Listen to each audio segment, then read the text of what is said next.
Tamilatech நண்பர்கள் அனைவருக்கும் வணக்கம். ரேஷன் கார்டு வைத்திருப்பவர்களுக்கு ஒரு அதிர்ச்சி செய்தி. ஏசி, ஜெனரேட்டர், 4 சக்கர வாகனம், டிராக்டர் போன்றவைகள்லாம் இருந்துச்சுன்னா ரேஷன் கார்டு ரத்து செய்யப்படும் அப்படிங்கிற மாதிரி ஒரு அதிரடியான எச்சரிக்கை விடுத்திருக்காங்க. என்ன காரணத்துக்காக இந்த எச்சரிக்கை விடுத்திருக்காங்க, யார் யாருக்கெல்லாம் ரத்து செய்ய போகிறாங்க, என்ன மாதிரியான காரணங்களை சொல்லியிருக்காங்க அப்படிங்கிறதுக்கான முழு விவரங்களை தான் இந்த வீடியோவில் உங்களுக்காக சொல்ல போகிறேன். கண்டிப்பாக அனைத்து பேர்கிட்டையும் ரேஷன் கார்டு இருக்கும். என்ன விவரங்கள்னு தெரிஞ்சுக்கிட்டிங்கன்னா இதை பற்றின தகவல்களை மற்றவர்களுக்கும் புரிய வைக்கிறதுக்கு உங்களுக்கு ஒரு உதவியாக இருக்கும். பார்த்துட்டு மற்ற நண்பர்களுக்கும் இந்த தகவலை ஷேர் பண்ணிவிடுங்க. மற்றவர்களும் தெரிஞ்சுக்கிறதுக்கு ஒரு வாய்ப்பு அமையும். இனி இவர்களுக்கெல்லாம் ரேஷன் கார்டு ரத்து.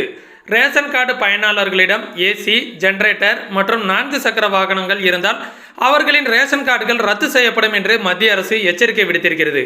இது குறித்து கூடுதல் விவரங்களை இந்த பதிவில் காணலாம். கொரோனா நோய் தொற்று சூழலுக்கு மத்திய அரசு நாடு முழுவதும் உள்ள ரேஷன் கார்டு பயனாளர்களுக்கு மத்திய அரசு அத்தியாவசிய பொருட்களை இலவசமாக வழங்கி வருகிறது.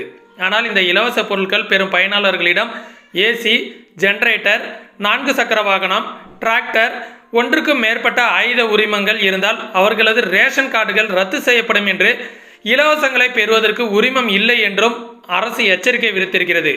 அப்படிப்பட்டவர்கள் ரேஷன் பொருட்களை பெறுவது கண்டறியப்பட்டால் கார்டுகள் ரத்து செய்யப்படும் எனவும் எச்சரிக்கை விடுக்கப்பட்டிருக்கிறது. அந்த வகையில் ஏசி, ஜெனரேட்டர், 4 சக்கர வாகனம், டிராக்டர் ஆகியவை வைத்திருப்பவர்கள் ரேஷன் அட்டைகளை மாவட்ட வழங்கல் அலுவலர்களிடம் ஒப்படைக்க வேண்டும் எனவும் அறிவுறுத்தப்பட்டிருக்கிறது. அப்படி ஒப்படைக்காதவர்கள் ரேஷன் கார்டுகளை உணவு வழங்கல் துறைகளின் மூலம் கண்டறியப்பட்டாலோ அல்லது ரேஷன் கார்டுகள் சரிபார்க்கப்படும் போது இவை அனைத்தும் உறுதி செய்யப்பட்டாலோ ரேஷன் கார்டுகள் ரத்து செய்யப்படுவது மட்டுமின்றி பயனாளர்கள் மீது சட்டப்பூர்வமான நடவடிக்கைகள் எடுக்கப்படும் எனவும் தெரிவிக்கப்பட்டிருக்கிறது. காலங்களில் மத்திய அரசு இந்த நடைமுறையை அமலுக்கு கொண்டு வருவாங்க அப்படிங்கிறது தெரிய வருது. இந்த மாதிரியான நடைமுறைகளை அமலுக்கு கொண்டு வந்தால் யாருக்கெல்லாம் பாதிப்பு இருக்கும், இதில் என்ன மாதிரியான நன்மைகள்லாம் இருக்குது, என்ன மாதிரியான தீமைகள்லாம் இருக்குது, யாருக்கெல்லாம் பாதிப்பு இருக்கும் அப்படிங்கிறத உங்களுடைய கருத்துக்களை கமெண்ட் செக்ஷனில் தெரிவுபடுத்துங்க. இதை பற்றின தகவல்களை மற்றவர்களும் தெரிஞ்சுக்கிறதுக்கு ஒரு வாய்ப்பு அமையும்.